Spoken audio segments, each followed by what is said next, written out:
Come with me to see how saving a little girl ends up becoming my worst nightmare 300 years later. Now the Thea demon empress, she drove her blade straight through my chest, stepping on my dying body with absolute disgust. She screamed, "Chen Huayin, did you not think about this when you betrayed me?" But she had no idea I chose to die by her hand. I had made a deal with the system. If I finished the mission, I could finally go back to my home planet. So 300 years ago, I betrayed our sect and let her take the blame, forcing her into a living hell. Otherwise, with my high cultivation level, I would have easily dodged her attack. Standing before me was the mighty demon empress of this world, Luoling Xuan, once my sweet little martial sister. Feeling my life fade, I forced a bitter smile. Was it worth it? She said nothing, violently ripping the henching sword from my chest. Blood splattered across her face as she kicked me down onto the dirt. Glaring down at me with pure scorn, those eyes that were once clear as water now seemed frozen in ice. Watch closely here, because behind all that coldness, her voice shook slightly as she asked if I had any final words. I tried to speak, but my mouth just filled with warm blood. The system demanded my silent death under her blade, or else I would fail and never see my beloved home planet again. So for her sake, I chose absolute silence. She bent down, grabbing my chin and forcing me to look at her. "Chen Huayin, I am asking you one last time." Her face showed pure bloodlust, but her voice trembled. "Are you really not going to say anything? Of course I knew." She wanted an apology, an admission that my betrayal was a mistake, and that all those beautiful years we shared, That our warmth was genuine, and that rescuing her from that abyss of death was never about some hidden agenda. I stared back at her with a smile sadder than any tears, followed by a long, heavy silence between us. She waited an eternity until her expression froze completely. "Fine," she muttered. If you will not talk, then never speak again. Seeing my blood on her blade, my mind suddenly flashed back to the past. It was an era where blood flowed like rivers, corpses piled like mountains, and the barren land was dying. Countless people froze to death in that eternal winter, leaving the roads littered with lifeless bodies. Facing this apocalyptic nightmare, everyone struggled to survive, and I had only transmigrated into this world 3 days ago. Now here is where it gets really interesting, as the system guided me to a ruined wooden cabin. Pushing open the rotting door, I saw her curled up in a corner, barely wrapped in a tattered rag. She was incredibly tiny, small enough to fit in one of my arms, and her fragile body was covered in wounds. Her breath hung by a thread, and when I lifted her up, she felt as light as a dry leaf. "Do not fear, you are coming with me." She did not respond, but the second I picked her up, her tiny hand gripped my robe with desperate strength, like a drowning person clinging to a piece of wood. Only much later would I learn her story and find out her real name was Lu Lingxuan. Her mother died giving birth, and the villagers exiled her, a 5-year-old surviving alone, fighting wild dogs for scraps. I have absolutely no idea how she managed to stay alive until I finally found her. Just to feed her, I joined the Xuanzong sect as a lowly out-of-clan sagging. I did everything there. Sweeping, chopping wood, carrying spirit ores, cleaning alchemy furnaces, and feeding mystical beasts. I worked 24 hours a day for a miserable wage, barely enough for coarse grains and cheap clothes. But she grew. Between 10 and 15, she became a beautiful youth with incredible talent, far surpassing mine. I caught an elder's eye and became an outer disciple. 10 years later, I entered the elite inner clan. She followed me and became my junior sister. That era was the most beautiful time I ever had. My thoughts snapped back to reality. Her hanching sword swung down, but at the last second, I noticed something. The hand gripping her sword was trembling. As the blade pierced my chest, her cold gaze clouded over for a split second. Instantly, her eyes grew ruthlessly cold again as my physical body began to fade away. Behind my back, the righteous army fell, slaughtered by the unstoppable demon forces. Before losing consciousness completely, the last thing I saw was her silhouette, just as lonely as 300 years ago. And that is where we leave them, with my little sister standing alone atop that frozen, snowy peak. Alright, you and I are about to watch how these exact words backfired when time rewound 300 years. By my 3rd year in the Xuanzong inner sect, I had already reached late golden core stage, making me one of the strongest disciples around. But Luo Lingxuan was on another level. She joined after me, yet her genius eclipsed everyone. In just a few years, she conquered the peak of golden core. Stepping right onto the threshold of nascent soul, everyone praised her as a once-in-a-century prodigy. I was secretly thrilled. Even though I kept my serious elder brother face on, inside I was bursting with pride. After all, I was the one who raised her. Back then, she was named Guardian of the Treasure Pavilion, absolute proof of the sect's immense trust in her. But then, the system forced a mission on me, steal Xuanzong's ultimate treasure, the Nixian sword. The task? Partner with the demonic path, trigger total chaos, and snatch that legendary immortal blade. The reward was massive, peak nascent soul level and the Huntian secret art. But the penalty? If I refused, I would never return to my home world, the Blue Planet. Was this a joke? I was a top disciple and her beloved brother. I could never betray them. But here is the twist you need to watch closely. Declining meant losing my ticket home forever. Then, the system flashed a warning about my aunt, Zhang Xuan. Grief had broken her mind, and she was wandering the streets putting up missing person posters. I saw her in my mind, shivering in the freezing cold, weeping, clutching a stack of flyers with my face on them. She glued them up one by one, her bare hands red from the biting frost as she sobbed without stopping. My heart stopped. That woman was my only real family left. She was only 10 years older than me, but when my parents died, she took me in and raised me all alone. She never married, sacrificing her entire life to protect mine. Working 2 jobs, funding my school, cooking and staying up through my sick nights, she was not my birth mother, but she gave me more love than anyone else ever could. Yet here I was, stranded in this foreign cultivation world for over a decade already. But with the time difference, decades had likely passed back home. She had been searching for so long. She must believe I was dead. Believing her only living relative had vanished forever, I closed my eyes, feeling my chest ache, and after a long silence, I opened them. I accept. Now you and I both know this decision would drag Luling Xuan into a pitch-black abyss. To ensure success, I reached out to the demonic sect. They had always craved Xuanzong's ancient relics. I offered them an inside helper, and they happily agreed. The only real obstacle left? Luling Xuan. With her guarding the treasure pavilion and her incredible power, those demons could never hope to slip inside. I had to draw her away, so I sat down and wrote her a letter. It read, Junior Sister, I discovered a 1,000-year ice spirit herb on Hangshao Peak. It will guarantee your breakthrough. I am currently tied up with duties, so head up there first and wait for me at the summit. I knew she would go. There was only one person in this world she trusted blindly, her elder brother. After all, I was the one who saved her from that brutal, freezing winter years ago. I named her, taught her to read, and guided her cultivation. When nightmares woke her in the dark, I would hold her hand and whisper over and over, Do not worry, your brother is right here. Do not be afraid. But there was one last line in that letter. Ling Xuan, I have a surprise for you. She headed up Hanshou Peak wearing the blue dress I bought her. A dress she only ever wore when she was truly happy.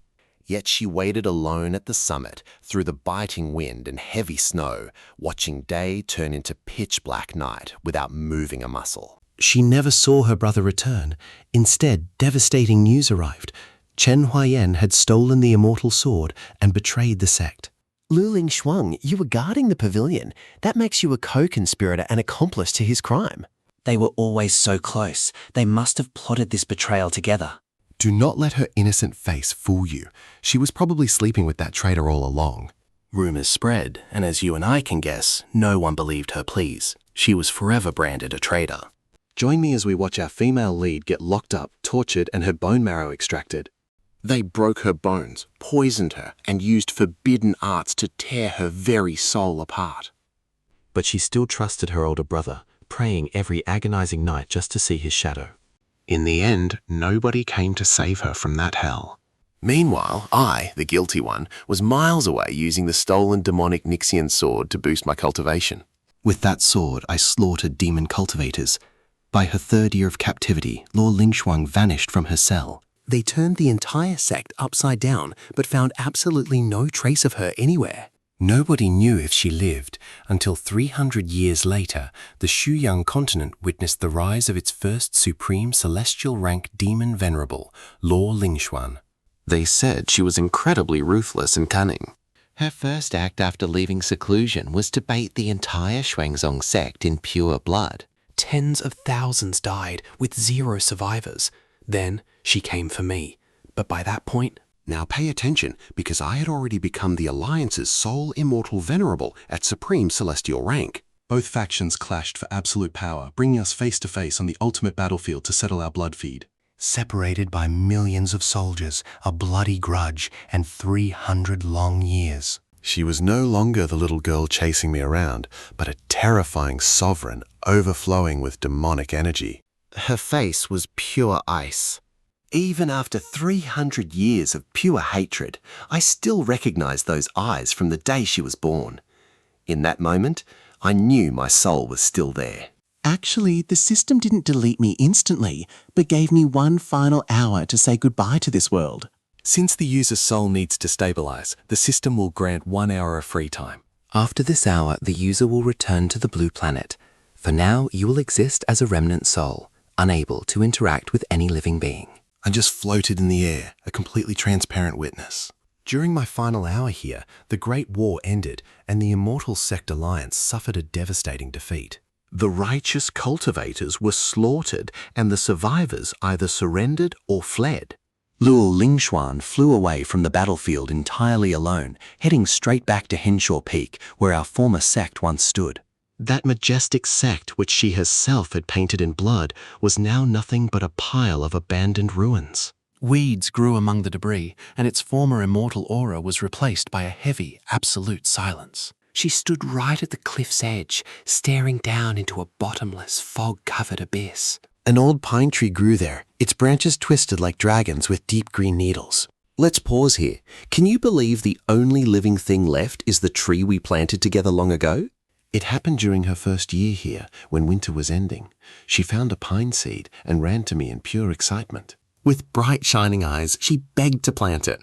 When I asked why, she just smiled sweetly at me. You said the pine is the strongest tree, that snow cannot break it and lightning cannot burn it? Ling Shuang wants to be strong too, so he dug a hole by the cliff and buried that seed. She watered it gently, then pulled a red thread from her robe and carefully tied it to a nearby rock. She called it a wishing thread. When I asked what she wished for, she blushed and promised to tell me later. Then she shyly whispered something I barely heard, wishing her dear older brother would never ever abandon her. 300 years later, that seed is a massive pine, but of the two people who planted it together, One became the demon queen ruling the world, and the other is a fading soul. I watch her stand before that tree. She reached out to touch the rough bark, then slowly sat down right at the base of its roots. Hugging her knees, tears finally spilled from her eyes, dripping onto the dry leaves on the ground. in 300 years of her dark reign, she never cried, not even when they ripped out her marrow in that filthy dungeon. She didn't cry when she slaughtered the entire sect, nor when she ended my life. But now, before this silent pine, she weeps helplessly like the 5-year-old girl she used to be. Hiding in that broken shack, waiting for someone who would never return, crying in that exact same way. And that's where we leave them. I try to comfort her, but my hand passes right through as she cries, "Chen Huayan, you lied to me." All right, let us dive into this heartbreaking moment together. My remnant soul whispered from behind, "I am sorry, Ling Shuang," but she could not hear me. How I wished I could hold her tight, repeating over and over, "Your big brother is here, do not be afraid."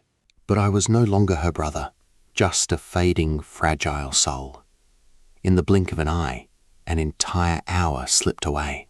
My spiritual essence grew even more transparent, and just before fading away completely, I looked at her one last time. She just sat there, clutching her knees like a wounded little creature. Curled up by the old pine tree of her most precious memories. Farewell, Ling Xuan. My consciousness sank into absolute darkness. My mind fell into a dark abyss, but the tragic story of Luo Lingshen did not end beneath that pine tree. In an unknown place, during a time I could no longer witness, she wept bitterly on Hengshao Peak. She cried so much that dusk turned into deep night. Finally, she stood up, wiped her tears, and headed down the mountain.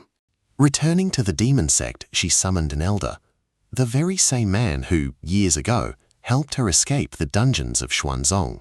Luo Lingxuan always believed that escape was the elder's doing, thinking he saved her for some hidden personal gain. But pay close attention here. Today, she decided to uncover the truth because a nagging doubt refused to leave her alone. Why would Chen Huiyan ally with the demon path to steal the immortal sword, only for her to be conveniently rescued by them right after? There were just too many coincidences. They brought the elder before Luoling Xuan, and his face instantly turned pale. He knew that against her immense heavenly venerable power, he could hide nothing. I will ask you only one thing. 300 years ago, when you rescued me from the Zhonzong dungeon, whose orders were they? This subordinate, it was my own decision. You dare lie to the demon venerated? Instantly, she unleashed her most suffocating aura. The elder fell to his knees, trembling violently. Those small nervous twitches could not escape Luolin Xuan's sharp gaze. Giving him no chance to deny it, she shattered his spiritual defenses, plunging mercilessly into the deepest parts of his memories. Soul search. The elder's memories opened up before her like pages of a book, revealing the absolute truth. She saw a young man dressed in white, shedding his own essence, blood, drop by drop. To create a consciousness seal, controlling the elder's mind and turning him into a puppet.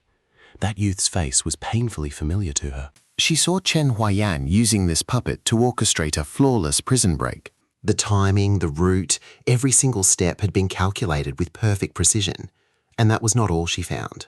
She watched Chen Huiyan, back when he was only in the nascent soul stage, fighting a spirit transformation beast for 3 days and 3 nights.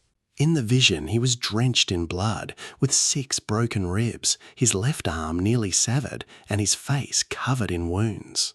He could barely keep his eyes open, yet he stood up again and again, refusing to surrender. Every time he was blasted away, he grit his teeth, crawled from the rubble, and raised the Nixian sword, shaking but standing firm. The beast roared in fears. But he only spat a mouthful of blood, flashing a weak smile. Is that all you have? Someone is still waiting for me out there. If I do not wrap this up quickly, the food will go cold. Who is that person? Luoling Xuan wondered, nails digging into her palms. You and I both know exactly who it was. It was her, trapped in the ruins as the images kept flashing. She saw Chen Huiyan collapse to the ground, completely exhausted, unconscious in a massive pool of his own blood. The first thing he did upon waking was command the puppet to erase all traces of the battle, and the revelations did not stop there. Take the time she was ambushed in the secret realm. It was Chen Huiyan who snuck in 3 days early, exhausting his energy to break the trap's core, Turning a deadly snare into a completely harmless fright.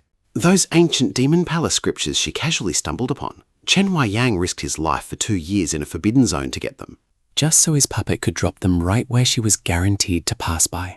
Even during her breakthrough to the spirit transformation stage, when she faced that terrifying inner demon tribulation. It was Chen Huiyan who used an avatar to infiltrate her mind, taking the most lethal mental blow in her place. The cost was heavy. He nearly died right there. Scene after scene unfolded, revealing 300 years of secret sacrifice.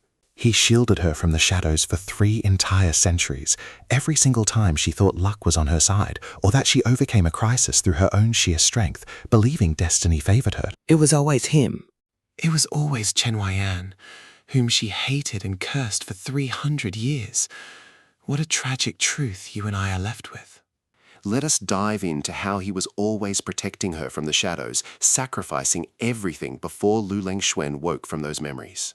Her vision blurred as tears fell without control. The painful visions were not over yet. In the final scene, she watched the battlefield of immortals and demons again, seeing the Hanchang sword pierce straight through Chen Huiyan's chest. Both were at the heavenly venerable stage. With Chen Huiyan's power, he could have blocked that strike easily, yet he chose not to dodge. It was almost as if he threw himself onto the blade. Even as the weapon pierced him, she saw his lips curve. He smiled, but it was not out of mockery or bitterness. It was a smile of pure relief, as if a heavy burden was finally lifted, as if saying everything was finally over. Luoling Xuan's body collapsed like a puppet with its strings cut. Falling to her knees, she buried her face in her hands. Her nails dug deep into her skin as blood seeped from her fingers, but the agony in her soul drowned out all physical pain.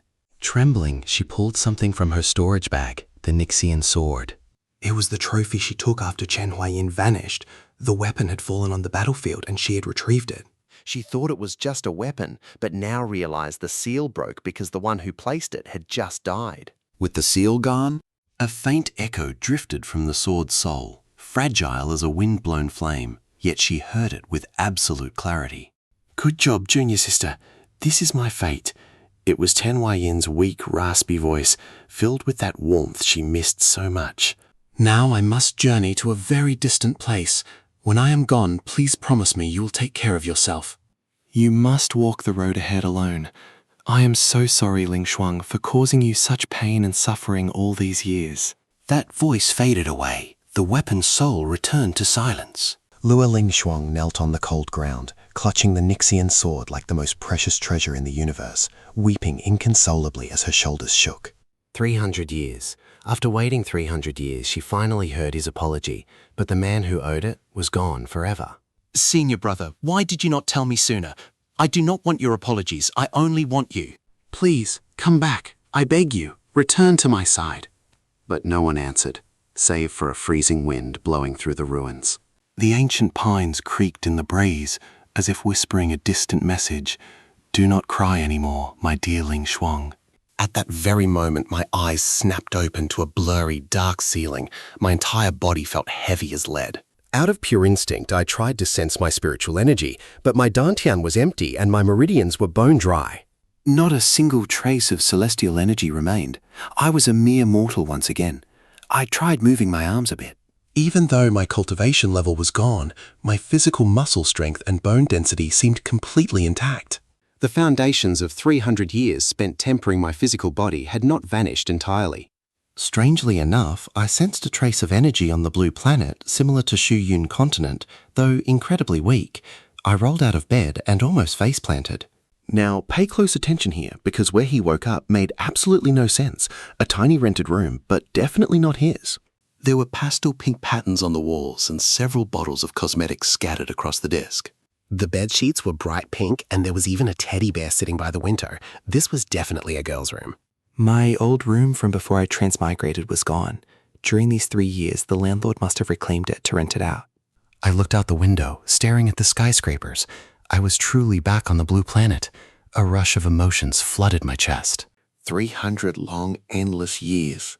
I went from an 18-year-old boy to an immortal master, then a corpse pierced by a demon sword, and now I was back. Then I saw a phone on the nightstand, and the date froze me in my tracks. 3 whole years had passed on Earth, and you know what is crazy? That annoying spiritual system of his was completely gone too. As I was about to head out, I grabbed a towel to wipe my face, when suddenly the bathroom door swung wide open. A thick cloud of warm steam billowed out, followed closely by a silhouette wrapped in nothing but a bath towel. Wet pink hair draped over her shoulders as her face emerged from the mist. Her gaze was relaxed, right until she spotted me. The girl was still drying her hair. We just stood there, staring blankly at each other for about 3 whole seconds. An ear-splitting shriek nearly burst my eardrums. She backed away in terror, clutching her towel with one hand while grabbing a soap bottle to hurl at me. "Pervert! Creep! How did you get into my room? Get out of here right now!" The bottle struck my forehead, making me stumble from the impact. I am not a stalker. I can explain. Explain what? "I am calling the police." As she grabbed her phone, heavy knocks banged on the door.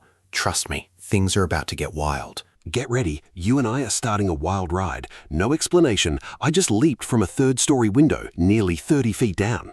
A normal person would be dead or crippled, but I landed with a slight knee bend, feet firmly planted, not shaking even a bit. Just as I thought, my body-tempering foundation is still completely intact. Being a celestial venerable for 300 years definitely paid off. Without looking back, I just sprinted away at full speed. The wind hit my face with exhaust fumes and that classic blue stardust. It smelled terrible, but felt incredibly familiar. I ran for over 10 minutes until I was absolutely sure nobody was following me. Only then did I stop, hunched over and gasping. The street signs were broadcasting news I couldn't fully understand. People rushed past, most of them looking alert and incredibly tense. This definitely wasn't normal. There used to be crowds strolling around, but no time to think about that, because suddenly something caught my eye. On a lamppost, there was a yellow flyer taped up, looking pretty worn out by the weather. Look closely here. The corners were torn, but easily readable, and right in the middle was a photo of me. Below the photo, it said missing person poster, and further down, some handwritten words. The writing was shaky, as if the author had been crying. Your Aunt Shuiyan is looking for you. If you see him, please contact me, followed by a phone number. It was signed by Zheng Shui. I crouched there staring so long an old lady gave me a weird look as she passed. Auntie, I'm finally back. I really returned. I ran toward home, guided by my memories. My aunt's building wasn't far, maybe 3 bus stops away. I used to walk this route every single day for school. I could find my way with my eyes closed. Reaching the apartment complex entrance, my heart was pounding so hard it felt like it would burst from my chest. I took the elevator up and stood before that door, etched deep in my memory. I took a breath and knocked. A stranger in his 40s opened up, asking who I wanted. I used to live here. Is the previous tenant around? A woman in her 30s? Oh, do you mean the lady who lived here before me? She moved out a long time ago, like 2 years back. Now I rent it. Do you know where? No clue. I signed the contract directly with the landlord, never saw the old tenant, and with that, he slammed the door. I stood frozen in the hallway. I had to calm down. At least I still had her phone number. I knocked on the door repeatedly. Now what do you want? The man glared at me, clearly annoyed. Excuse me, could I borrow your phone? It is just for a quick call. He hesitated before handing it over. I dialed fast. The number you have dialed is currently unavailable. I tried again, but got the exact same result. I decided to head to the police station for registry records.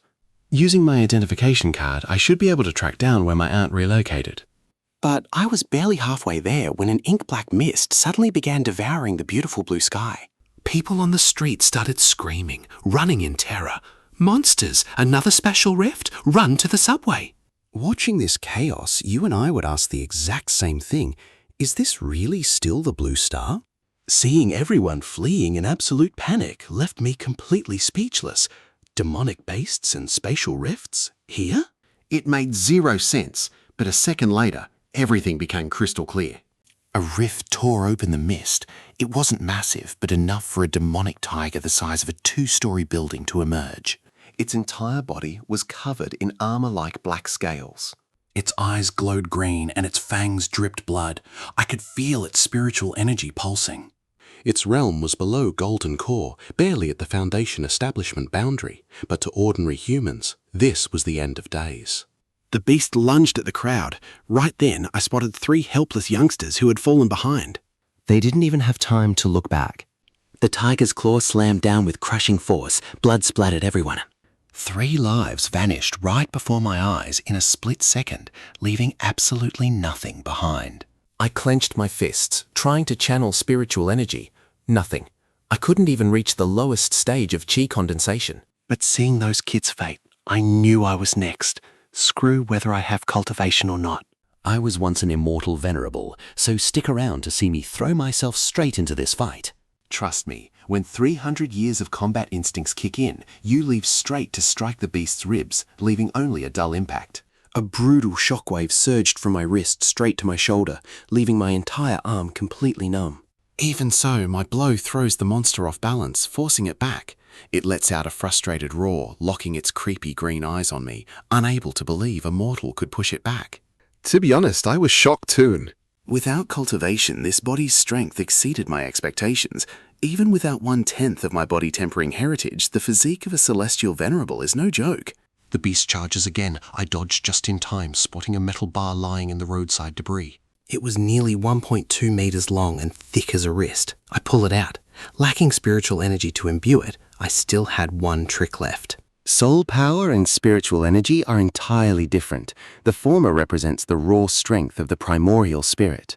Even if my cultivation level is 0, the soul structure of a celestial venerable remains intact, packed with reserve energy, so I channel that leftover power straight into the metal bar.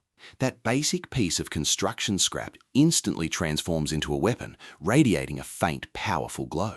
The beast roars in fury, sensing danger, but pay attention. Just as I was about to strike, a wind blows, and they order tactical encirclement number 3. A group clad in black uniforms charges down both sides of the street, their movements incredibly professional. I was surprised to sense a faint spiritual energy from them, close to the Foundation establishment stage. Their leader wore tactical gear, her pink hair tied in a high ponytail, with a stunning face full of fierce determination. It was the same girl from the rented room. Now she was my enemy's enemy, gathering crackling purple energy in her hands. Her cultivation was at the peak of Foundation establishment. She yells out to stop the beast right where it stands. Everyone's lives depend on us, the young woman firmly orders her subordinates. A dozen men in black unleash their energy together, forming a massive net that traps the tiger beast right in the center.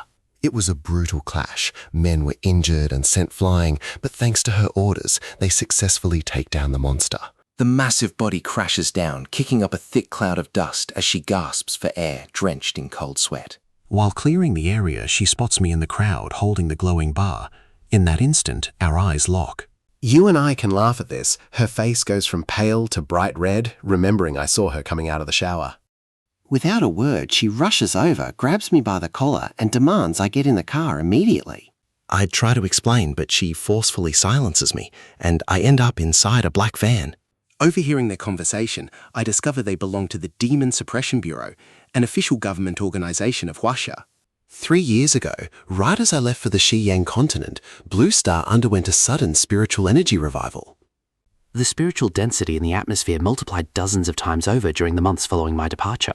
A small fraction of humanity awakened spiritual powers and special abilities. But this brought severe consequences, opening spatial rifts where horrific monsters emerged to hunt humans, causing massive disasters across Blue Star. The Demon Suppression Bureau was established specifically to contain this global crisis. Who are you really? Lu Mangyao asks me with crossed arms. I decide to stick to my made-up story. I used to rent that room. 3 years ago, I was mysteriously teleported away, and I only managed to return yesterday. I came back only to find you living there. I swear I did not mean any harm. Though she doubts my words, she does not instantly argue. Teleportation? Are you telling me you are an awakened? Not exactly, since I have no power fluctuations. And it was true. I currently lack any pure spiritual energy. Then how did you survive that monster? We are talking about a demonic beast equivalent to the commander tier. The girl stares at me intently for a moment. Her female instinct tells her that I am no ordinary guy. In the end, unable to detect any trace of power in me, she decides to stop pressing me about it. Fine, I will let it go. But you said you lost contact with your family, right? Yes, that is correct. My aunt is named Zhang Shui. She lived in the old southern apartments 3 years ago, but she already moved. Her phone is out of service. Could you look into where she moved? I could try, she replies. With these beast disasters, many died or went missing. The government has an official database to help find them. I will check the database, but I make no promises. I thank her, and she just snorts before completely ignoring me. She did not expose me. Do you and I think she actually trusts him? All right, let's dive into why she kept me hidden from the government's registry and military draft. Even as the captain of the Demon Suppression Bureau, she completely understood that mindset. Besides, if I became a threat, her peak general rank could easily stop me. But if she knew I reached the heavenly venerable realm in the other world, she probably wouldn't be so confident. But honestly, I had no intention of telling her. Getting the government's attention right now would only bring trouble, and I just wanted to find my aunt. Gurmin Yao got me a cheap hotel room and handed me a brand new phone with a SIM card. Staring at the phone, it felt like an entire lifetime had passed. I hadn't touched technology in 300 years, not since before I was transported away. That night, I ordered fried chicken and cola, wishing I could play a match of PUBG to camp the bridge. Right before that damn bolt of light dragged me into the cultivation world. I couldn't even eat my chicken before 300 years flashed by. Sitting on this hard hotel bed, everything felt so unreal. I picked up the phone to check the news. The screen was flooded with beast invasions, spiritual energy, and awakened people. You and I both know how fast worlds change, but Earth went from normal technology to absolute madness. But now it had transformed into a strange hybrid, half cultivation world, half wasteland. I turned off the phone and drifted off to sleep, completely exhausted. In my dreams, I saw Lu Lingxuan. She was standing on the summit of a towering mountain that pierced right through the clouds.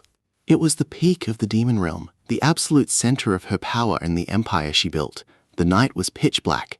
The Milky Way glowed, but the starlight reflecting off her white hair made her pale face look ghostly. She stood alone, with no followers around her, completely empty. Then I noticed she was clutching something in her hand.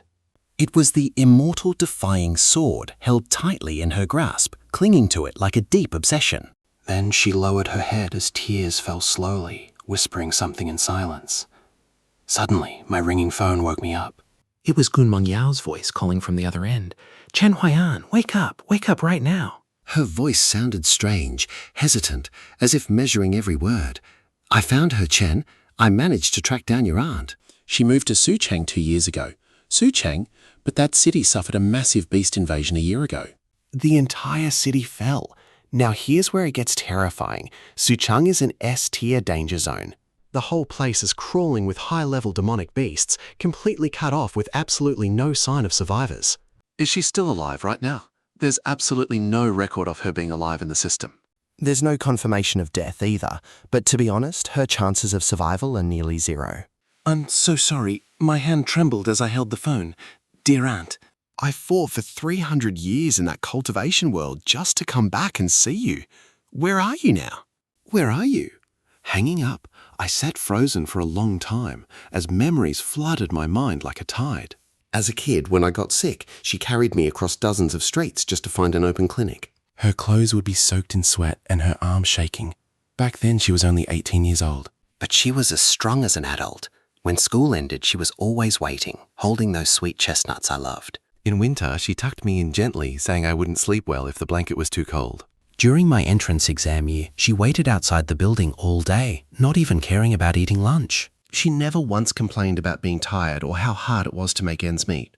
I knew how tough it was raising me alone as a single woman, with a child who wasn't even her own blood. She gave me her best years. A deafening siren blared outside, and a red alert flashed on my screen, warning of an imminent demonic beast invasion. Every citizen was advised to evacuate immediately to the safety of the underground bomb shelters. They were coming again, more filthy monsters, but I didn't even flinch. My instincts to run and survive were completely crushed by a raw primal anger.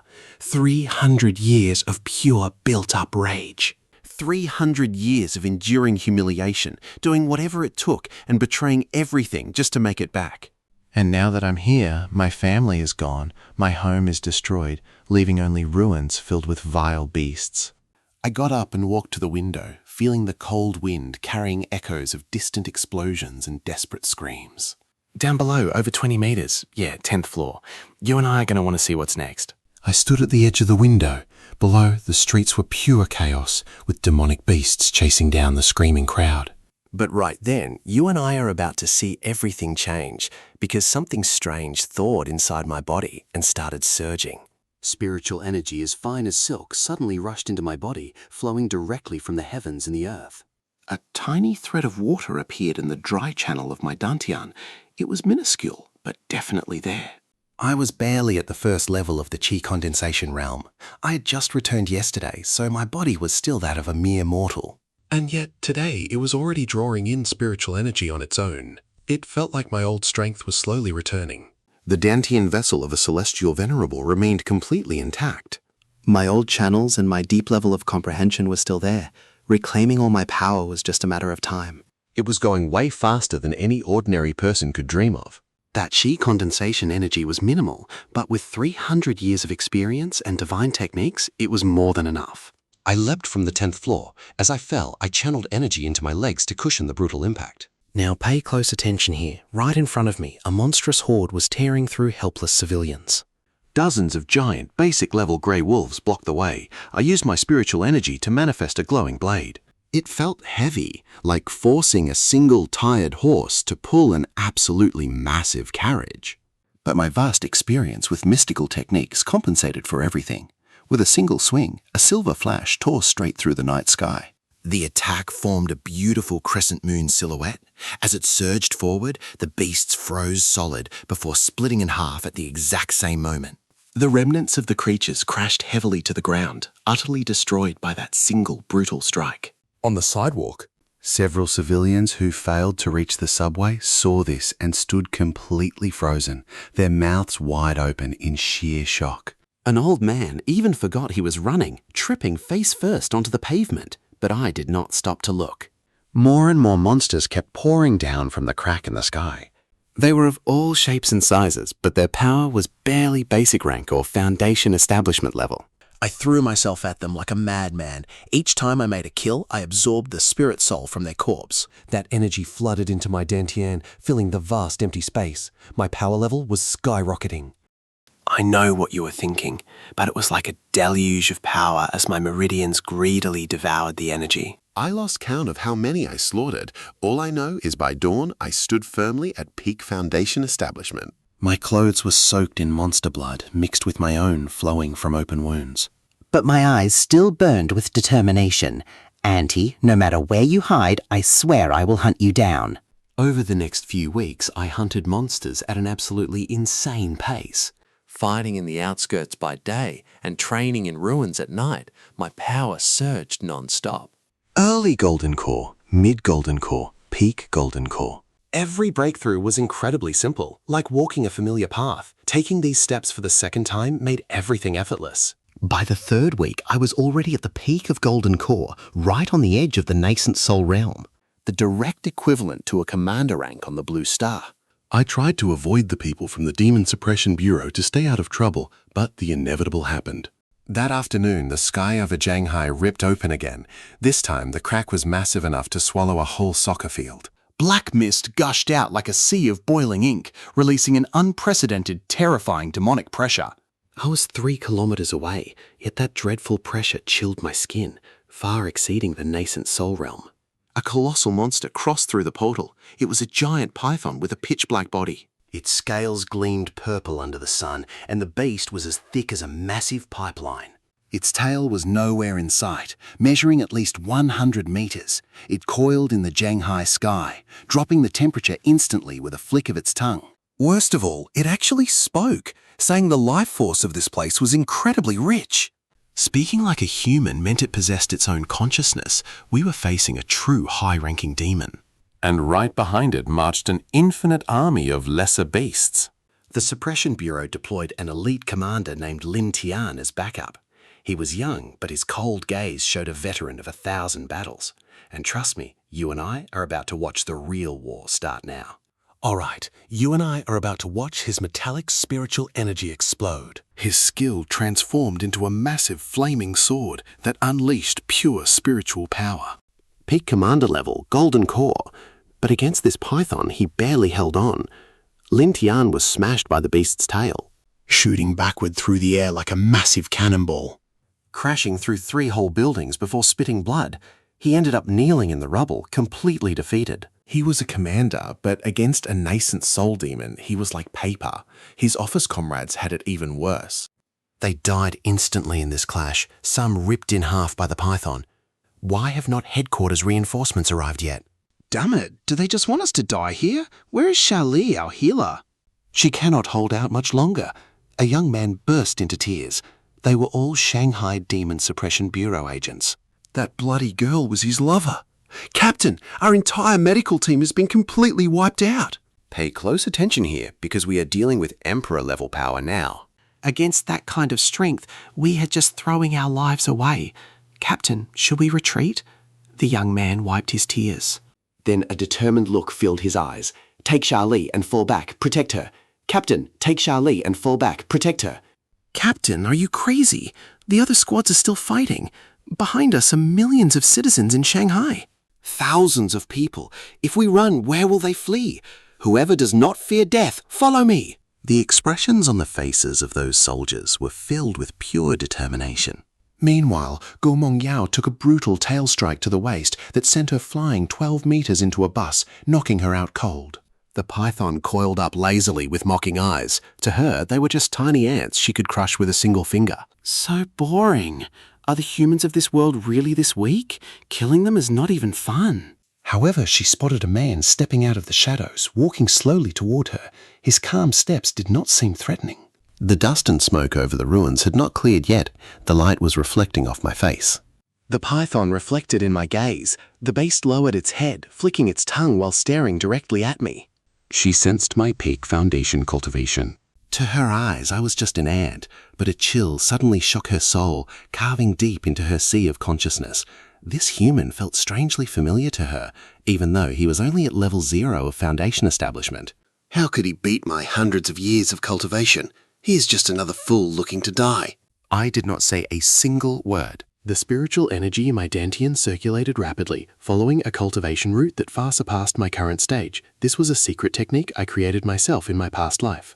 The Yellow Springs Finger, an ultimate lethal move using soul power as a guide and heaven and earth spiritual energy as a blade, condensing it all into a single finger. A single point of... That finger was like the descent of the Yellow Springs, wiping out souls. Using peak foundation energy for this secret technique was like trying to fit an entire river inside a tiny teacup. I know what you are thinking. Can a human body survive this deadly recoil? Because the key was not how much energy I had, but how deep my understanding of the Tao's rhythm was. 300 years of comprehension combined with my past system infusion were more than enough. The python grew impatient and unleashed a devastating tail strike, powerful enough to shatter an entire mountain. I stepped aside, the tail barely grazing my clothes, before smashing violently into the ground.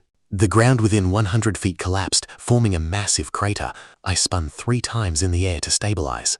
My right hand had already extended its index finger. At the tip, an ethereal blue light began to condense. It was not a blinding spiritual glow, but a dark, deep flicker, like flame from the endless abyss. The python's pupils shrunk. She sensed that this almost negligible power concealed a force capable of killing her. Impossible. Before she could finish, my finger pointed straight forward. Yellow Springs Finger. An ethereal blue beam shot out of my finger, tearing through the air with a deafening shriek. That sound did not even seem like moving light, but the fabric of space itself ripping open. The beam was so fast, no human eye could track it. The serpent's pupils reflected it just before exploding.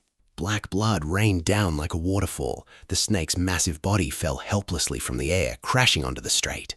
And just like that, we watch a massive nascent soul demon get completely obliterated by a single finger. All right, watch Clace as our guy collapses, his right arm trembling. That is the brutal price of forcing a high-level cultivation technique. His meridians are completely shattered. Blood trickles from his mouth, leaving the surviving Demon Suppression Bureau officers standing there in absolute shock. Lin Tian crawls out of the dust-covered rubble, his face filled with pure disbelief. He just watched a guy who seemed like a low-level general instantly obliterate an enemy with a single finger. An overpowered nascent soul grand demon he could not even scratch. Since when did Shanghai have someone as strong? Suddenly, the sky cracks open again. But this new rift is far more massive and deeper than the last. The chilling aura pouring out freezes everyone in their tracks. It is an Earth-level threat. A humanoid figure steps through. He is not flying or rashing, just calmly walking forward at a leisurely pace. Oozing absolute arrogance, as if looking down on all life, this humanoid beast possesses a strangely perfect, handsome male face. His eyes have golden slitted pupils. Wearing pitch-black armor, a pair of massive wings covered in dark purple scales unfold behind him.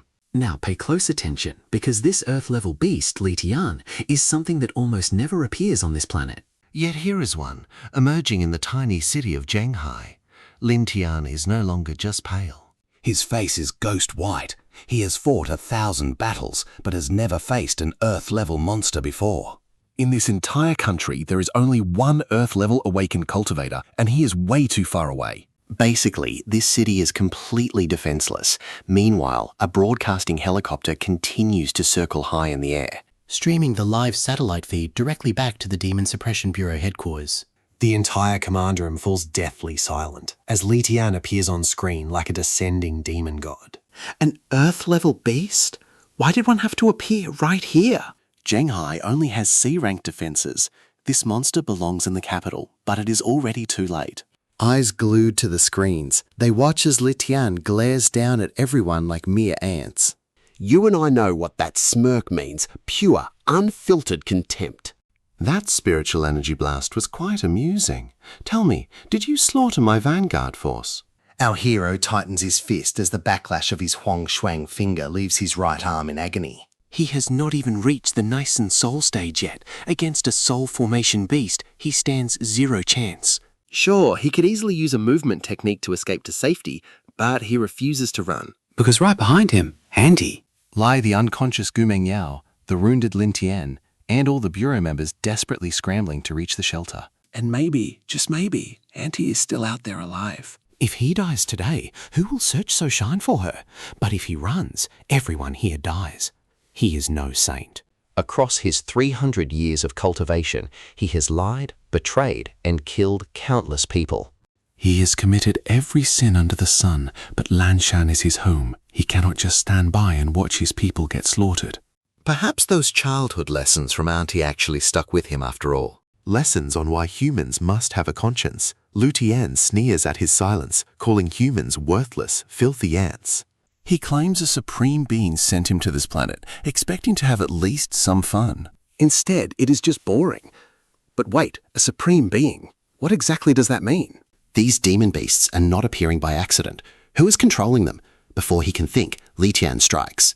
The beast completely vanishes from sight, only to reappear right beside him in the blink of an eye. Demanding an answer, a devastating force erupts as a massive blow lands, launching our hero like a literal cannonball. He crashes straight through several buildings, ending up buried deep inside a thick city wall. Coughing up a mouthful of blood, his ribs are shattered and his meridians are utterly ruined by the impact.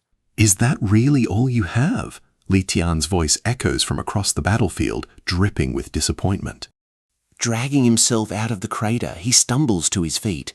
His vision is blurry, but his mind remains razor sharp.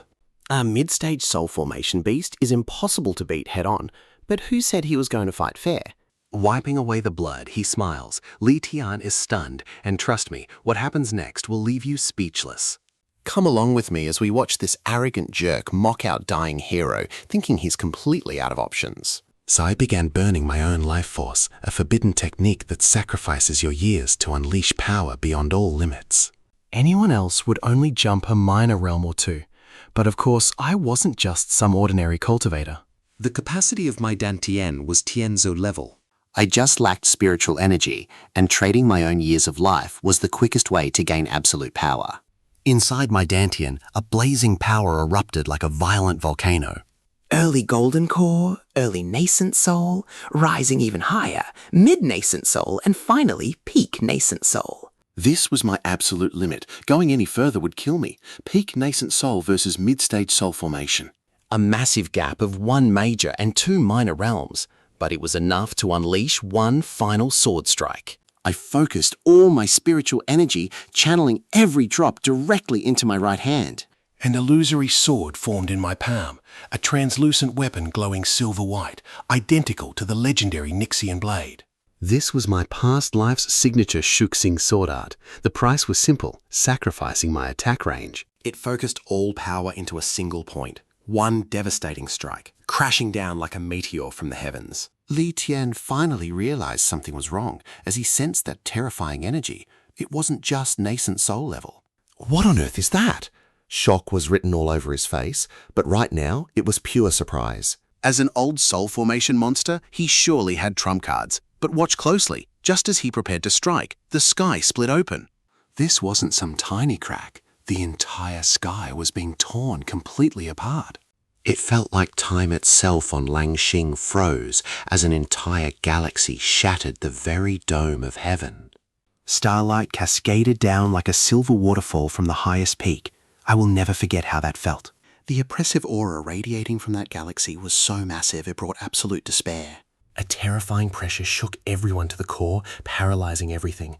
Lin Tian collapsed to the ground, spitting fresh blood. Gong Mengya's unconscious body convulsed uncontrollably. Ordinary people 100 kilometers away had already fainted, and even Li Tian, a terrifying soul formation stage Earth-class beast, showed absolute panic upon recognizing this level of power. It wasn't soul formation, nor refined void. He recognized this aura as the supreme power of this universe. Then, from the galaxy, a figure slowly emerged. At that exact moment, the signal from the Waxia headquarters helicopter was suddenly cut off. Lost completely, as if some invisible force had shut it off. The network across the entire region crashed. Exiting satellite communications and electromagnetic signals collapsed. Screens and radar displays went completely blank. I know what you're thinking. Who is she? Well, there she was, gracefully walking upon the starlight. She wore a long dark robe adorned with demonic runes. Black and red patterns intertwined like fresh blood on the hem. Her snow-white hair shone with icy coldness. Her face was so pale it looked almost translucent. Exquisitely beautiful, a grace that did not belong to this mortal world. On her forehead, a crimson rune looked like a third eye or a bloody flower, cold, violent, yet filled with deep, painful loneliness. She floated in the air as her demonic energy dyed the sky crimson for 100 kilometers around. Her eyes scanned this strange concrete jungle, skyscrapers, highways, and bright lights that felt entirely alien to her. Then she looked down, taking in the ruined landscape, the bloodstains, and Li Tian. And finally, she spotted me amidst the chaos, wounded, blood-drenched, and ready to fall. Time completely stood still. We locked eyes, separated by 1,000 meters at that very moment. Face to face, divided by 1,000 meters, but also by the space and time of two completely different worlds. There was shock, wonder, and an emotion so deep in her eyes that no words on earth could explain it. I saw that exact look 300 years ago when I rescued her as a 5-year-old from that cottage. When she opened her eyes to look at me back then, she had that very same expression of wonder. Like finding light in the abyss, trust me, this apocalyptic pressure left Li Tian completely unable to stand. His legs trembled violently, his eyes completely wide with panic. All right, you and I are about to witness a power so absolutely terrifying, no mortal cultivator could ever survive it. He desperately wanted to speak, to beg, to threaten, anything, but he could not even open his mouth. Luo Lingxuan did not even glance at him. Yet, from the moment her eyes locked onto mine, she could not look away. Then, straight from the heart of the galaxy, a brilliant swordlight flashed, slicing through space like an elegant, sweeping brushstroke. It pierced through Li Tian's domain, his defensive demon energy, and his physical armor. It shattered absolutely everything. Li Tian's body froze instantly, and just like a shattering mirror. He crumbled into absolute nothingness, not even leaving ashes behind. A soul formation tier beast did not even deserve a glance from this mysterious woman. She crushed him like an ant. None of the survivors dared to make a sound. It was not by choice, but because her supreme Tianzhen aura was suffocating them all. Even breathing was a luxury. Lin Tian lay collapsed on the ground, his bones cracking under the pressure, feeling like he would be completely crushed at any second. With pure effort, he raised his head, trying to look through a curtain of blood. With his vision blurred by blood, he struggled to look up at that towering figure in the sky. What kind of monster was she? Pay close attention here, because this goes beyond any known rank, and she is finally ready to make her move. She floated down from the heavens. I could smell her scent, that same icy fragrance of winter plum blossoms. 300 years had passed, and yet she had not changed one single bit. Lying in the dirt, covered in my own blood, I looked up at her with a weak, pathetic smile. Lingxuan. Then she knelt, the supreme demon venerable, an absolute powerhouse of the Tianzun realm, kneeling on the dirty ground right in front of me. Desperate, her hands shook as she started transferring spiritual energy into my body. Tears streaming down her pale face. A face that had shown zero weakness to anyone for 300 years, now weeping in utter despair. 1 drop, 2 drops, and then endless tears. As if the agony she had bottled up for centuries finally burst wide open in this single moment. I have searched for you for so long, and with that we flash back to Shuyan, back when my fading soul vanished and the system sent me to Lansheng. She wept in deep sorrow at Hanqiao Peak for an entire day and night. She cried until her tears ran dry, her voice hoarse and her soul completely empty. The truth uncovered in the Elder's memories and that quiet apology in the Nixian sword felt like 2 daggers stabbing straight into her heart. 3 centuries of hatred. 300 years of bitter resentment collapsed in an instant, replaced by a guilt far worse than hate. She had personally killed the man who always protected her. Murdering the older brother who saved her from the dark and watched over her in secret for 3 centuries. I know what you were thinking, but she did not want apologies. She just wanted the brother who was already gone. That gentle, warm voice and the hand that always patted her head. The one who held her close in freezing blizzards, telling her not to fear, had vanished like thin smoke. She even thought of joining him in death, raising the Henshang sword directly to her throat. One swift strike would end everything so she could find him. But right at that moment, a mysterious voice echoed deep within her own mind. Ancient and deep, as if crossing eternal eras. He is not dead. Luo Lingxuang's hand shook, almost dropping her blade. He simply traveled to another dimensional world. Do you want to go find him? Yes, of course I do. Even if I must travel to the universe's end or the very edge of the galaxy, I will search for him with my life. And so she made an incredibly reckless decision. She abandoned the demon domain, the empire she built entirely alone, the countless cultivators who followed her, and her absolute authority on the Shuyang continent. None of that mattered to her anymore. Her only desire was to find Chen Huaying. Using her immense Tianzun power, she shattered the dimensional barrier of Shuyun, stepping alone into the vast sea of stars. But the cosmos was endless. With dimensional worlds as countless as the sands of the Ganges, impossible to map. How could she ever find him? Lost and with zero clues, she only had that mysterious phrase to guide her: follow the thread of karma. Between her and Chen Huaying, 300 years of tragic destiny had spun an almost invisible thread of karma that crossed dimensions. She could barely sense the path of that divine thread. Stick with me, because in this endless sea of stars, we will soon discover if she finally finds him. All right, you and I are about to see how a terrifying power can shatter a cultivator's body and soul. On her very first interdimensional journey, violent cosmic currents ripped away her entire right arm. Spilling her blood into the absolute void, she gritted her teeth, reattached it, and kept moving forward. On her second journey, she drifted into a desolate dimension where the heavenly order itself attacked her as an invader. Facing devastating rejection, she endured the brutal lightning of the 9 heavenly tribulations through sheer force of will. The terrifying price was seeing a third of her body's energy channels completely destroyed. The third time, the fourth, the fifth, countless more. Every single dimensional jump was a gamble with her life. In a dimension called the Sea of Chaotic Stars, 3 powerful ancestral Tianzun ambushed her under that world's cruelest rules. The law of the jungle ruled everything. Alone, she fought those 3 supreme beings for 7 agonizing days and nights. In the end, she won, but she was left dying with her demonic runes completely shattered. Her white hair was stained crimson red, and her battle robes as a venerable demon lay in tatters. She drifted wounded and unconscious in the cosmic void of that starlit sea, as her life slowly faded away. But she did not stop, because that thread of destiny, though faint and fragile, kept guiding her further away, forcing her to relentlessly cross one dimension after another. Pay attention, because in that void, time distorts completely. Maybe only a few days passed in the real world, but for her, 1,000 years went by. Alone in the vast cosmos, she traveled for 10 straight centuries. Through that millennium of life or death battles, her heavenly cultivation level was perfected to the absolute limit of the Tianzun realm.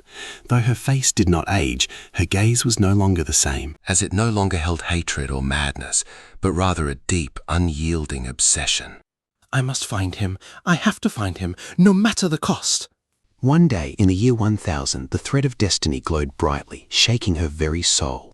Shattering the final dimensional barrier, she saw a blue planet, sensing a presence so familiar it nearly brought her to tears. And then she spots him in the ruins. Watch closely as he lies bleeding, close to death. Against a soul transformation level beast, he could have escaped, but he stayed there like a fool, risking everything, just like in the past. He always pushed himself to the absolute limit, and those tears saved for 1,000 years finally began to fall. Senior brother, why did you lie to me? Please do not leave me. I wanted to answer Ling Xuan, but I could not speak. My body had hit rock bottom. That single strike from Li Xian had shattered more than half of my internal organs. And having burned my own life essence, I was like a flickering candle on the verge of going out completely. My mind faded as everything went black, leaving only the memory of her tearful eyes and the demonic mark on her forehead. When the live stream returned, everyone witnessed how the Earth-rank beast had been pulverized by a mysterious and powerful force. At the scene, only a few members of the Demon Suppression Bureau managed to survive. The mysterious youth and the white-haired woman had vanished. Lin Tian stood up trembling, staring at the now-closed crack in the sky. His lips trembled for several seconds before he could finally speak. What kind of monster was that? I woke up feeling a warm liquid dripping onto my face, slowly opening my eyes to a dim, soft light. The ceiling was made of wood, and the room smelled of medicinal herbs mixed with a familiar scent of plum blossoms. I turned my head. Absolutely everything hurt. My bones, my organs, and my energy channels, but at least I was breathing. Then I saw her, right beside me, Luoling Shuang. Her head was resting gently on the edge of the bed. with her white hair scattered across the sheets, making her pale face look even weaker. She slept with tear stains still visible on her cheeks. She must have cried endlessly until she finally collapsed from utter exhaustion. Her slender, almost translucent hands gripped my sleeve with incredible strength, as if fearing that I would vanish the second she let go. I watched her in silence for hours until the morning light filtered through the window of this small rustic wooden cabin. There was only a single window, a door and a simple table. Outside, birds sang and a river flowed, far from all the noise. She built all of this, didn't she? For someone with the immense power of a celestial sovereign, making a cabin was child's play. I tried to feel my energy, but the tiny bit of cultivation I recovered by burning my life essence was entirely exhausted fighting Letienne. Stick with me here, because now he is just a regular cultivator again. But the spiritual energy of this blue planet was beginning to seep into my body, slowly healing my broken channels and damaged organs. Join me as we witness this painful recovery. Looking at Luling Shuang, I saw her demonic robe torn in several places. It did not look damaged from fighting Li Tian, but rather from traveling for years in extreme conditions. Her hands were covered in old, healed scars. How was that even possible? Unless her injuries were so severe that not even a venerable's healing power could erase them. I had no idea what she went through, but those scars made me shudder just thinking about it. Suddenly, sensing my gaze, she woke up. Her eyelids fluttered slightly before opening to look directly into my eyes. We stared at each other in deep silence. Then she suddenly bolted upright, completely overwhelmed with embarrassment. The fearsome demon sovereign was blushing furiously, panicking, not knowing where to put her hands. Are you awake? Are you hungry? Let me... She froze mid-sentence, as if she had turned into solid stone. Now watch closely here. She slowly turned her head toward me, her eyes shimmering with tears. You know everything now, right? Saying nothing else, she timidly crouched by my bed, hiding her face. No, I truly messed up. You begged me not to hate you, big brother, but I killed you. I deserve to die. I am a horrible monster. Then I reached out and gently placed my hand on her head. Her body trembled slightly before freezing. It seemed like my gentle touch had reawakened a memory from long ago. 300 years ago, whenever she woke up crying from nightmares, I would place my hand on her head saying, "Do not fear, your big brother is here." 300 years later, nothing had changed. She wept inconsolably. Through loud sobs, she poured out 1,300 years of guilt, pain, loneliness, and deep fear. I said nothing then, only focusing on stroking her hair over and over again. Just like I used to do. She cried so long that the sun eventually set outside the window. When she finally calmed down, she looked up with red eyes. My sleeve was completely soaked with her tears. Big brother? Why hide this for so long? I simply could not. Certain secrets must remain hidden until the very end. It was because of that thing called the system, right? And how did you find out about that? When searching souls, I saw fragments inside that old man's mind. I saw you talking to an invisible entity. We both knew there was more. It was clear you obeyed its commands, and you were right.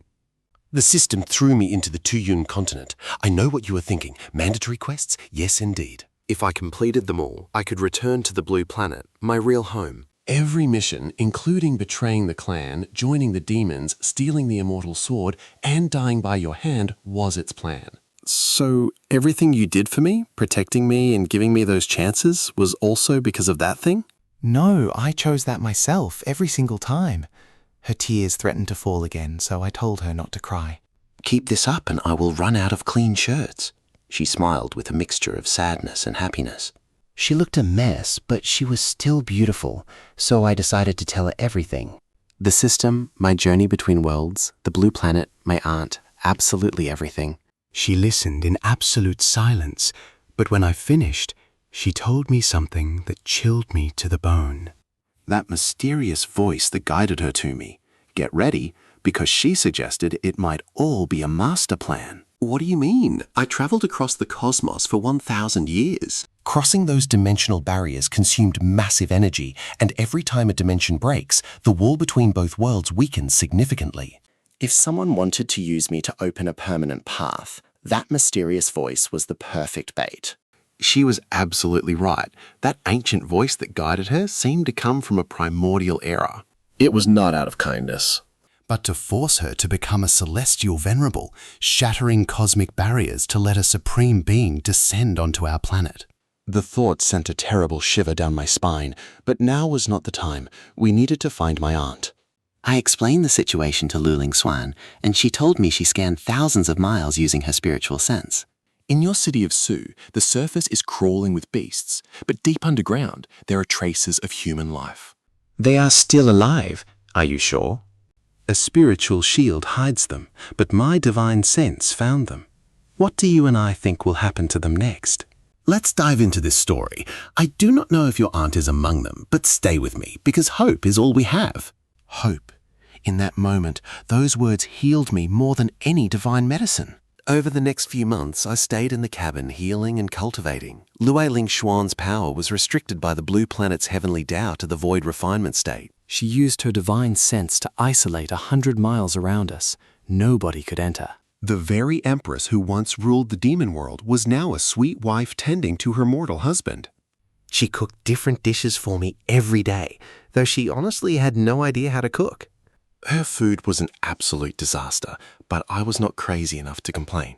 Plus, she changed my bandages herself. Except she did not know her own strength. One wrong move and she wrapped me so tight I begged for mercy. She stood guard while I cultivated, even though it was completely unnecessary. She insisted on sitting by my side all day long. Sometimes I caught her staring. She would try to stroke my hair and then quickly pull away, acting all tense as if she did nothing. This 4,300-year-old demon was adorable. Days turned into weeks. Pay attention here because the spiritual energy of this planet completely blew past my expectations. My body constantly absorbed it, and my cultivation levels shot up. By the 3rd month, I reached the peak of the Golden Core realm, the equivalent of a commander awakened here. An incredibly fast recovery's meet. After all, the vessel of a celestial venerable already existed. I just had to fill it. My body was nearly healed. It was time to leave. Sioux City was about 800 kilometers away from Shanghai. It used to be a thriving coastal city of millions, but now it was a ghost town. Lu Lingxuan and I looked down from the sky and saw it crawling with beast nests. The walls of the skyscrapers were covered in some kind of black fungus. And the streets were piled with abandoned cars and unrecognizable ruins. The air reeked of rot and demonic energy. Now and then, commander or emperor-rank beasts roamed the ruins, but to her, they were absolute garbage. Any beast in our way, whether a commander mutant bear or an emperor abyssal demon plant, fell dead with a single flick of her finger. Reaching the center of Sioux City, you will not believe this, her senses suddenly sharpened. 800 meters underground, a space was sealed off by spiritual power. We shattered the ground and plummeted straight down. 800 meters down, we found a massive subterranean laboratory that had been turned into a shelter. The light was dim, but I could see simple rooms, common areas, and over 1,000 people living there. They stared at us in sheer panic as we descended through the ceiling hole, especially at her in her dark robes, white hair, and crimson forehead mark. To those ordinary folks, her demonic markings made her look like an ancient demon. Awaken intruders, everyone on guard. A man in his 30s stepped forward. His military uniform was too filthy to recognize, his face exhausted but his gaze razor sharp. A faint spiritual glow flickered in his hand, the light of a commander rank. Awakened Commander Zhao Wenjuan, a former cop who, after the invasion, awakened the talent to isolate spiritual energy. Using his ability, he hid this underground city, saving over 1,000 survivors from being hunted down by beasts. But the cost was a massive drain on his energy. He looked incredibly weak, his face completely pale. His power was at its limit. We are not enemies. Who are you, and how did you get here? My name is Chen Huiyan, and I am looking for my aunt, Zhang Shui. She might be here. Zhao Wenjuan froze. Are you talking about Zhang She, the woman who always asks about her missing nephew? My heart skipped a beat. That is her. She is alive. Take me to her. Wait, how did you even pass through my isolation barrier? Zhao Wenjuan's gaze locked onto her. Even though she had suppressed her cultivation to the nascent soul level, basically emperor rank. Yet he still felt an indescribable pressure. His gut warned him that this woman was no ordinary person, far surpassing emperor rank. Because she is extremely strong, I replied briefly. He fell silent for a few seconds, but finally stopped asking questions. He guided us through the labyrinth of the underground city to a small corner room. Is she inside? I breathed deep and pushed the door open. The room was tiny, just a simple bed and a chair. A woman sat there. She had lost so much weight. But I would recognize those eyes anywhere, the ones that woke me as a child, tucked me in at night. And smiled at school. Auntie, I whispered. She looked up, and trust me, watching her start to tremble as she recognized me breaks your heart. Come along with me to witness this emotional reunion. Wayan, Auntie, it is me. I am back. She froze, leapt from bed, and hugged me, crying. Are you alive? Where have you been these past 3 years? I have searched everywhere for you this entire time. I thought you were gone, she sobbed, beating my chest. It did not hurt, but every strike went straight to my heart. I am so sorry, Auntie. Behind me, Luoling Xuan watched this emotional scene in complete silence. Her eyes welled up with tears too. Once my aunt calmed down, I introduced the beautiful Luoling Xuan to her. She is my daughter-in-law. I mean, my girlfriend. Her eyes widened in shock. Girlfriend? She only caught the first part. She had never accepted that title, but in front of my aunt, she did not have the heart to argue. My aunt took her hand, studied her face for a long moment, and smiled through her tears. So beautiful. Why, Yen, you are a very lucky man.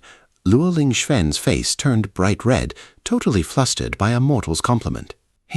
Hello, Auntie. My aunt blinked in surprise, then smiled warmly. Oh, how wonderful. What a sweet girl. Seeing them, a profound warmth filled my chest. It was the happiest moment of my last 300 years. My aunt was safe, but the 1,000 survivors of Sioux City could not stay hidden underground forever. Xiao Wenwan's spiritual power was running dangerously low, and the barrier would soon fail, leaving them helpless against the savage beasts. Now, pay attention here. We had to completely clear Sioux City, and Luoling Xuan and I would handle it. Luoling Xuan suppressed her cultivation to the nascent soul stage. Anything higher would draw some highly dangerous attention.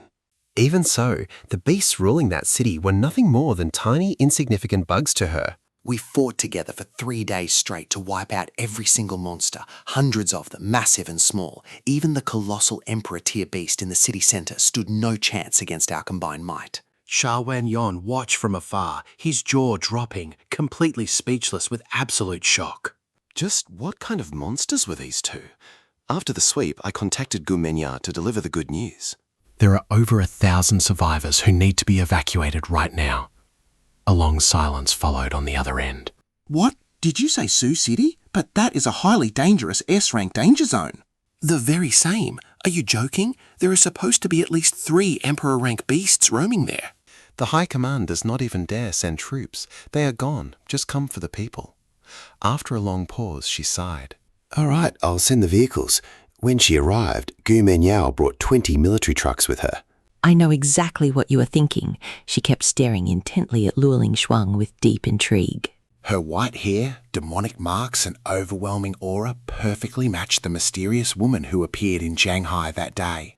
Gu Minyao did not say anything directly, but her look shifted from curiosity to deep suspicion. Who were we, really? I asked her to keep this an absolute secret, and she agreed without hesitation. They safely evacuated the survivors to Jianghai. I rented a nice house there to get my aunt settled in comfortably. On the very first day, my aunt sat us both down for a sweet lecture to take care of ourselves and stop arguing. To eat well and avoid staying up late. Then she looked at us seriously. Wong, she truly loves you. Do not dare hurt her. And now, on to the important stuff. What is it? Marriage, obviously. What else could it be? I nearly spat out my water in shock. Lua Lingshuang's reaction was precious. She blushed completely right down to her ears. She stammered, completely unable to form a single coherent sentence. A powerful 1,300-year-old demon so pressured by a mortal aunt to get married that she stuttered with pure embarrassment. I held back my laughter to avoid bursting out right there. Over the next few days, Lu Lingshuang and I stayed in Shanghai. She learned to use a phone, though she often confused WeChat with the camera. She even learned how to run the washing machine. The first time she poured in a whole bottle of detergent and the foam overflowed, completely flooding half the balcony. She even learned to watch television. And her favourite channel was Animal Planet, because those little beasts seemed incredibly silly to her. Sometimes she crept up at night thinking I was fast asleep, gave me a tender kiss on my cheek and quietly slipped away. Little did she know I was wide awake. After so much suffering in our pasts, we were finally together again. And you and I truly hope this lasts forever.